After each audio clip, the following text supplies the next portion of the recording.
There is one aspect that both me and all the clients I've worked with in my sleep makeover program have in common that prevents us from overcoming insomnia, that can prevent us from getting more sleep, to feeling more safe and trusting our own body to sleep again. Do you want to know what that one thing is? Well, if so, stick around. But first off, if you want my mini trust building toolkit that will help you learn to trust your own body to get natural sleep back again, comment the word trust below. So, what is that one thing? It is pressure. We place a lot of pressure on ourselves to sleep. Yes, there is a lot of pressure, right? We have jobs, we have spouses, we have a life we want to live, we have goals, we have school, we have all sorts of things going on. And we want to be able to be performing our best. We want to be able to have the most energy. We want to do a great job, and we have things we want to do and we want to enjoy them and not try to enjoy them when we're exhausted. So that's a lot of pressure we place on ourselves, like we need to get sleep so that blah blah blah blah blah, and this whole list of things, right? Well, think about how it feels, that pressure. Not just the fact that you're not sleeping, but the pressure alone. It adds a lot of stress, adds a lot of hyperarousal. It feeds the sleep anxiety, and it feeds the insomnia because it adds a whole new level of fear on top of the fear that you're already having. So all of that alone can prevent you from getting sleep. Not to mention that it's also sending signals of danger. I talk about these signals of safety and danger a lot here because they are so important. If we're sending those signals of danger, your brain's going to continue to activate the fight or flight system and keep you awake every night. But if you're sending those signals of safety, it slowly, with time, starts to deactivate that fight or flight system, and natural sleep can return. So what do we do about it? I mean, we have these pressures. We can't just get rid of them. We don't want to get rid of them. We want to be able to do them and do our best and enjoy life. Well, we can start to reframe those those pressures. Try to take that pressure off.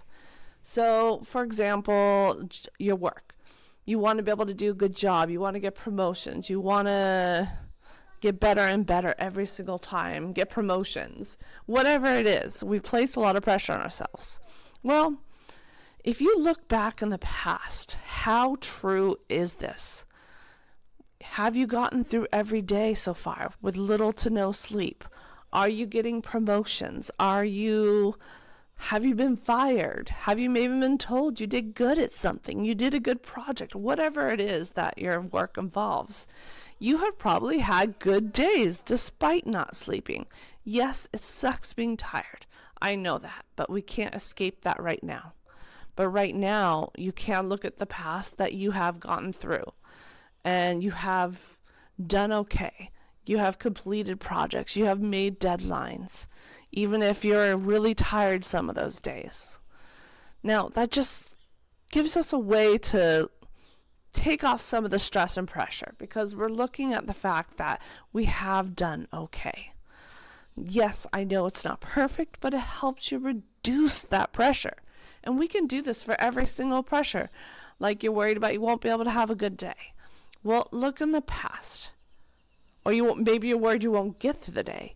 You have made it through every single day so far in the past, right? If you're here, you have made it through every single day. And I bet you can find some good days in there too. Mixed in with those tired, exhausted days, you've had good days, even a little to no sleep. That's all evidence that you can keep in your mind so that when you're worried about not sleeping, you can kind of look back at that evidence and be like, you know what? I have had good days. I have made it through. Yes, it sucks being tired and being exhausted, but I've made it through and had good days. It doesn't necessarily mean I'll have a bad day tomorrow and I can choose to practice extra self-care. I can find some joy anyway, despite being exhausted. I can get out and get some movement. For me, I just want to sit on the couch all day and be sad and depressed. But when I forced myself, I know force isn't a great thing, but I forced myself to get out, get some sunlight, and walk for just a couple of minutes. It was already an energy and mood booster right there, despite having 0 hours of sleep, and it helped me. So you can make sure to give yourself some extra rest during the day. Yes, you can make sure you get some fresh air, some movement, things like that. Stay hydrated. They will help you get through the day, and you can have a good day. You can find some joy. Go do something that you enjoy. So what I want you to do is go through every single pressure that you place on yourself, and I want you to reframe it. Is it ultimately true what you're worried about? Like, could there be other options that could happen? Maybe it won't be as bad as you think, right? That just takes off some of the pressure to help you get through, and it's going to help you on your insomnia recovery. So I want you to share one pressure below and your reframe if you're brave enough to share it.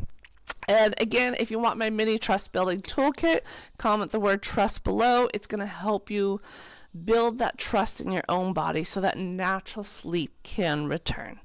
And that's it. I hope you found this helpful, and I will see you in tomorrow's video. Bye.